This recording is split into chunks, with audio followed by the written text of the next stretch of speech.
आज मैं तुम्हें कहानी बताऊंगा अपनी प्रॉफ की, मतलब प्रोफेशनल एग्जामिनेशन, जो फर्स्ट ईयर के एंड में एग्जामिनेशन होता है हमारा मेडिकल सिस्टम में, कैसे एग्जामिनेशन होता है। तो मैं तुम्हें उसके बारे में थोड़ा सा बताऊंगा कि वो कैसे होता है, क्या क्या होता है उसमें। आई थिंक जो न्यू बैच है एंड जो 2019 का भी बैच है, दोनों इस चीज़ को सुनना चाहते हैं। ऑल दो इस ईयर हो सकता है कि वैसा एग्जैक्टली ना हो, उसमें काफ़ी चेंजेस हो, बट ज़्यादा चेंजेस नहीं आएंगे because the examination I have been shifted. Government तो शिफ्ट करने के लिए कह रही है कि वो सामने सामने ही हो, तो काफ़ी हद तक वैसा ही होगा एग्ज़ाम। तो मैं तुम्हें बताता हूँ, मेरे 2018 बैच में जो एग्ज़ाम्स हुए थे वो हुए थे जुलाई में। सेंटअप्स हमारे पहले हुए थे, सेंटअप्स या फिर प्री प्रॉफ, हम लोग सेंटअप्स बोलते हैं, कई यूनिवर्सिटीज़ उसे प्री प्रॉफ बोलती है। तो जो सेंटर वो थे हमारे, वो हमारे पहले हुए थे, जून में हो गए थे, और जो प्रोफेशनल एग्जामिनेशन हुए थे वो जुलाई में हुए थे। तो पहले होते हैं हमारे थ्योरी के एग्जाम्स। तो 3 सब्जेक्ट हैं, बायोकेमिस्ट्री, एनाटमी एंड फिजियोलॉजी। तो तीनों के थ्योरी एग्जाम्स दो दो होते हैं, 2 एग्जाम्स एनाटमी के थ्योरी में, 2 फिजियोलॉजी में, 2 बायोकेमिस्ट्री में। तो वो तो जैसे हमारे जो नॉर्मल सेंटअप्स प्री प्रॉफ्स होते हैं, जैसे तुम लोग ने अपने सेमेस्टर्स दिए होंगे, वैसे ही होते हैं। लेकिन प्रैक्टिकल इज़ इम्पॉर्टेंट, क्योंकि प्रैक्टिकल का एग्जामिनेशन थोड़ा सा डिफरेंट होता है, वो उससे कुछ टाइम बाद होता है। और बच्चों को, जैसे हमारे 150 बच्चे थे तो हमें 30-30 के बैच में डिवाइड कर दिया था। ऐसे ऐसे हर किसी को अलग अलग बैचेस में, छोटे छोटे बैचेस में डिवाइड कर दिया जाता है हर कॉलेज में। और उसके बाद सबकी टर्न आती है हर हर प्रैक्टिकल के लिए। मैं तुम्हें तीनों प्रैक्टिकल्स का बताता हूँ। Let's start with the anatomy practical, कैसे होता है। तो एनाटमी में बहुत सारे ना स्टेशंस होते हैं। देखो, सबसे पहले तो क्या होता है, हमारी होती है स्पॉटिंग, जो कि तीनों प्रैक्टिकल्स में होगी, एनाटमी, फिजियोलॉजी एंड बायोकेमिस्ट्री।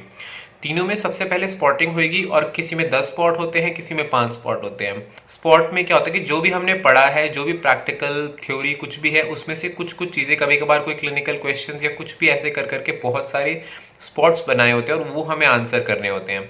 मैं एनाटमी के स्पॉट्स बताता हूँ। तो एनाटमी में क्या होता है कि या तो कोई स्लाइड्स होंगी, या फिर मतलब है ना, हिस्टोलॉजी की कोई स्लाइड होगी, या फिर कोई स्ट्रक्चर, एनाटमी कोई ह्यूमन बॉडी का स्ट्रक्चर होगा, और उसमें कुछ मार्क कर देंगे कि बताओ ये ऑर्गन कौन सा है, ये आर्टरी कौन सी है, ये नर्व कौन सी है।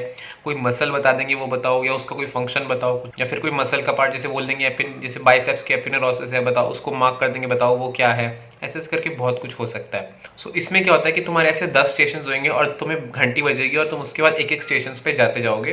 तो उस तरीके से तुम्हारे स्पॉट्स होंगे, और वो हर दिन अलग होते हैं। अगर 5 दिन हो रहा है प्रैक्टिकल, मतलब 30-30 बच्चों का 5 दिन है, तो पांचों दिन अलग प्रैक्टिकल्स हुए, अलग स्पॉट्स होंगे, ठीक है। उसके बाद स्टार्ट होता है एनाटमी में, जो होते हैं वो डिफरेंट डिफरेंट स्टेशंस पे वाइवा।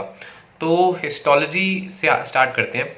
हिस्टोलॉजी में क्या होगा कि तुम्हें 2 स्लाइड्स दे देंगे, जो तुम्हें खुद से, मतलब जो वो होती है उनके पास अरेंज, वो 2 स्लाइड्स लेने के बाद तुम्हें उन स्लाइड्स को आइडेंटिफाई करना होगा, तुम्हें उनके बारे में लिखना होगा, और उनके डायग्राम्स बनाने होंगे। जो स्कोरिंग होती है वो कभी भी तुम्हारे उस पे कम होती है, बल्कि तुम्हारे जो तुम्हारा वाइवा होता है हर चीज पर, उस पे ज्यादा होती है हर सब्जेक्ट में। इवन हिस्टोलॉजी का भी जब तुम ये कर लोगे, उसके बाद जो टीचर होंगे वो तुमसे वाइवा लेंगे तुम्हारा। तो ऐसे होता है हिस्टोलॉजी। उसके बाद डायसेक्शन हॉल में होता है, उसमें बहुत सारे स्टेशन होते हैं, तो मैं सब स्टेशन के बारे में बताता हूँ। एक होता है हार्ड पार्ट्स। हार्ड पार्ट्स में तुम्हारे बोन के स्ट्रक्चर होंगे, तो उसमें तुम्हें कोई भी बोन, 1 या 2 बोन्स उठाने के लिए तुम्हें बोल देंगे। वो खुद से भी बोल सकते हैं, तुम खुद भी उठा सकते हो। सब टीचर्स का अपना, फैकल्टी का अपना अपना होता है। जनरली 1 बोन हम खुद उठाते हैं, 1 बोन वो देते हैं, ऐसा होता है। या 3 बोन्स जनरली होती है, तो ऐसे ही रहता है। तो फिर वो उठाने के बाद तुम उसके ऊपर वो अटैचमेंट्स पूछेंगे, स्ट्रक्चर्स के नाम पूछेंगे, यही सब पूछेंगे, और उनके फंक्शंस भी पूछ सकते हैं। ये होता है एनाटॉमी के हार्ड पार्ट्स में। उसके बाद हम आते हैं सॉफ्ट पार्ट्स में। सॉफ्ट पार्ट्स में तुम्हारे जो फैकल्टी होंगे, तुम्हारे बहुत सारे सॉफ्ट पार्ट्स दिए होंगे।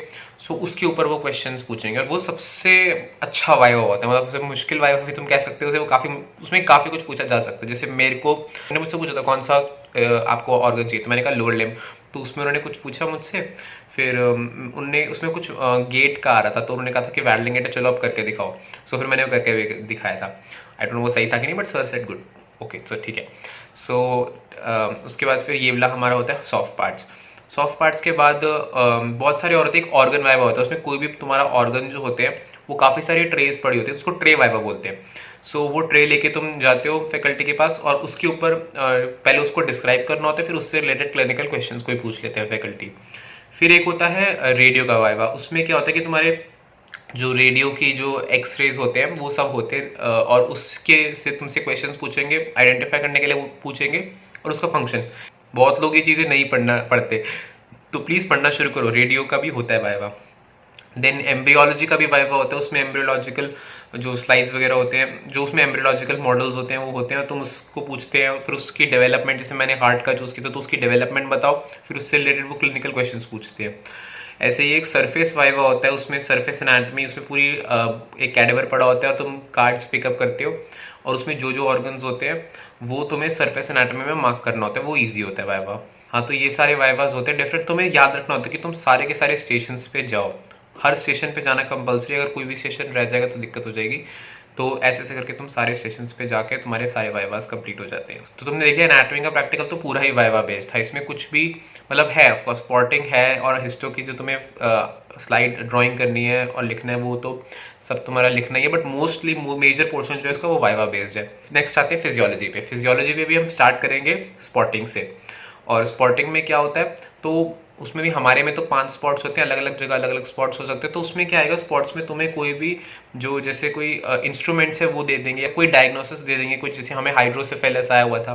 सो जो कॉमन डायग्नोसिस होते हैं, नॉट द पैथोलॉजी के जो कॉम्प्लिकेटेड डायग्नोसिस होते हैं, जो नॉर्मल सिंपल डायग्नोसिस हम सीखते हैं, जो नॉर्मल सिंपल फिजियोलॉजी में हम डायग्नोसिस पढ़ते हैं वही आते हैं।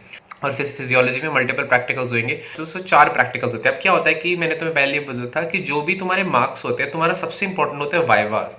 तो अगर 4 प्रैक्टिकल है इसके पास तो 4 वाइवा होंगे उनके, और मेन तुम्हारा जो स्कोरिंग होती है वो तुम्हारे वाइवा पे होगी। तुम फाइल तो कैसे भी लिख सकते हो, जो तुम्हारी मेन होगी स्कोरिंग वो इन वाइवास पे होगी, ठीक है। सो एक होता है हमारा क्लिनिकल प्रैक्टिकल, जिसमें क्या होता है कि जो हमने क्लिनिकल पढ़ा होता है, मतलब जो हिस्ट्री टेकिंग के साथ साथ जो हमने बेसिक बेसिक क्लिनिकल सिंपल जो एग्जामिनेशन पढ़े होते हैं उसके बेसिस पे पूछते हैं, जैसे कि क्लबिंग पूछ लेंगे या फिर साइनसिस। जैसे मेरे से साइनसिस पूछा था, तो साइनसिस क्या था जिसका मेरे को पता नहीं, उसको मैंने क्या जवाब दिया था। एक होता है हिमेटोलॉजी का प्रैक्टिकल। हिमेटोलॉजी के प्रैक्टिकल में क्या होता है कि तुम्हें जो तुमने ब्लड से रिलेटेड टेस्ट करे है ना, जैसे मतलब आरबीसी काउंट करना वगैरह, तो इन सब से रिलेटेड एक प्रैक्टिकल मिलेगा और वो तुम्हें करना होगा और उसके ऊपर तुम्हारा वाइवा होगा। मेरा आरबीसी काउंट वाला ही था जो न्यूबर्स चेम्बर के अंदर हम करते हैं। देन एक होता है ह्यूमन प्रैक्टिकल। ह्यूमन प्रैक्टिकल में जो तुमने ह्यूमन प्रैक्टिकल्स करे होते हैं वो करने होते हैं। जो मेरा था वो तो वाइटल कैपेसिटी वगैरह जो मेजर करते हैं, जो स्पायरोमेट्री होती है वो करनी थी। और एक होता है ग्रैंड वाइवा, जिसमें कि तुम्हारे जो थ्योरी से रिलेटेड क्वेश्चंस वो पूछ लेते हैं। और एक और क्वेश्चन होता है, उसमें क्या होता है कि तुम्हारे क्लिनिकल ना वो होते हैं ट्यूटोरियल्स में वगैरह में जो पढ़ाते हैं, तो क्लिनिकल कार्ड्स होते हैं जिसमें कि कुछ क्लिनिकल डायग्नोसिस होते हैं, उससे रिलेटेड कुछ क्वेश्चंस होते हैं, तो वो तुम्हें लिखने होते हैं और उसके ऊपर भी एक वाइवा होता है, जैसे मेरा क्वेश्चन और मेरास्मस का आया था। और हाँ, इन सब में फाइल्स भी इंपॉर्टेंट होती है, तुम्हारी एनाटॉमी में भी फाइल होती है, फिजियोलॉजी में भी फाइल होती है, बायोकेमिस्ट्री में भी फाइल होती है। एक्सटर्नल्स आते हैं सारे एग्जाम देने के लिए, तो डोंट थिंक कि सिर्फ इंटरनल से काम चल जाएगा, एक्सटर्नल्स भी आएंगे और एक्सटर्नल कई बार काफ़ी स्ट्रिक्ट भी होते हैं। इंटरनल से ज़्यादा स्ट्रिक्ट भी कई बार एक्सटर्नल मिल जाते हैं, डोंट थिंक एक्सटर्नल तो बहुत लीनियंट होते हैं, कभी बहुत टफ बहुत बहुत स्ट्रिक्ट एक्सटर्नल्स भी आ जाते हैं। नेक्स्ट देखते हैं बायोकेमिस्ट्री पे। बायोकेमिस्ट्री सबसे सिंपल होता है, सबसे पहले स्पॉटिंग होगी, उसमें हमारे में 5 स्पॉट होते हैं, कई जगह 10 होते होंगे, आई डोंट नो। तो उस स्पॉट्स में जो हमने बेसिकली जो हमने बायोकेमिस्ट्री के स्पॉट्स तो बहुत ही सिंपल होते हैं, मतलब जो हमने ग्राफ्स वगैरह जो भी हमने सिंपल सिंपल टर्म्स पढ़ी हुई है ना, जो हमने अपने टेस्ट्स में देखी है, जो जैसे यूरिन का जो हमने टेस्ट किया या फिर हमने जो यूरिन में से मोस्टली आते हैं, तो उसमें जितना कुछ भी हमने पढ़ा है या फिर बहुत सारे हम ग्राफ्स पढ़ते हैं, तो या कुछ भी हमें फाइंडिंग अगर मिलती है, उन सब के बेसिस पे ही वो स्पॉट्स बनाते हैं, और बायोकेमिस्ट्री के स्पॉट सबसे ईजी होते हैं। और फिर उनके जो वाइवाज होते हैं, तो इसमें इन द रूम तो 3 चीजें होती हैं। एक तो होता है हमारा क्लिनिकल क्वेश्चन, एक क्लिनिकल विनियड दे देंगे और उससे रिलेटेड कुछ क्वेश्चंस दे देंगे, वो हमें सॉल्व करने होंगे। सेकंड क्या होता है कि एक हमारा होता है क्वालिटेटिव एनालिसिस, जिसमें हम यूरिन का एनालिसिस करते हैं और हम ढूंढते हैं कि उसमें क्या चीज़ है यूरिन में, इसमें शुगर है या फिर प्रोटीन यूरिया है या फिर जो भी है। और तीसरा होता है कि हमें फोटोमेट्री करनी होती है, तो उसमें सीरम दिया होता है और उसमें जो भी कंसेंट्रेशन होती है वो हमें ढूंढनी होती है कि उसमें किस चीज़ की क्या कंसेंट्रेशन है।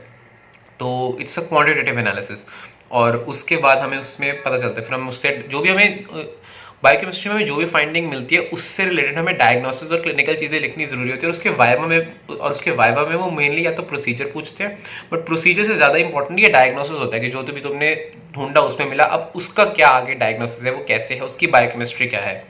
और इनके अलावा इसमें भी एक ग्रैंड वाइवा होता है। एनाटॉमी में बस ग्रैंड वाइवा नहीं था, बाकी दोनों में ग्रैंड वाइवा होता है। तो इस तरीके से प्रैक्टिकल होते हैं और बहुत इंटरेस्टिंग टाइम होता है ये, आई थिंक एमबीबीएस का। और फर्स्ट ईयर के जो एग्जाम होते हैं वो बहुत ही ज़्यादा इंपॉर्टेंट होते हैं। अगर तुम्हें जानना है कि फर्स्ट ईयर में फटाफट थोड़े टाइम पीरियड में पढ़ाई कैसे करें, अगर बहुत सारी पढ़ाई रह गई है तो कमेंट सेक्शन में बताना, if I get enough comments, then I will definitely make a video on that.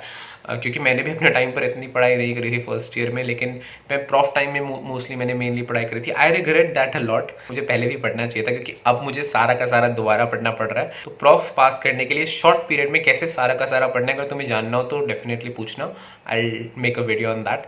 So guys, अब तो मैं सेकंड ईयर में, और सेकंड ईयर के एग्जाम्स आने वाले, I don't know when they are going to come. तो जब वो एग्जाम हो जाएंगे तब मैं उनकी भी वीडियोस बनाऊंगा definitely. How is this video guys? If you like this video then share it with your friends, and don't forget to like, subscribe, share and comment. Take care and God bless you.